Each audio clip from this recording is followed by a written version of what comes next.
बिहार में का बा राजनीतिक षड्यंत्र के तहत मनीष कश्यप जैसन आदमी गिरफ्तार बा। बिहार में बहार बा। भाई लोग इन प्रणाम। लोग कहता कि बिहार में का बा। अरे भैया बिहार में का नहीं है, देखे के अलग अलग नजरिया बा। तो बिहार में का बा, बिहार में बहार बा। बीए को के बेटा चलावत कुदार बा। बिहार में बहार बा।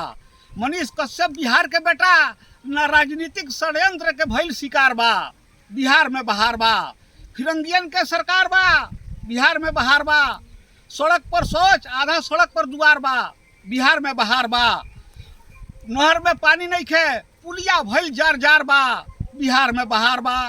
शिक्षा व्यवस्था ठप बढ़न, लड़का लोग के खिचड़ी पर नजर बार बार बा। बिहार में बहार बा। भैया बिहार में बहार बा। अस्पताल में दवाई नहीं खे, डॉक्टर लोग फरार बा। बिहार में बहार बा। नल जल कागज में चले, सर जमी पर पड़ल बेकार बा। बिहार में बहार बा भैया, बिहार में बहार बा। अगर वीडियो अच्छा लगे तो चैनल के सब्सक्राइब करके एक लाइक मार दिया सरकार। धन्यवाद।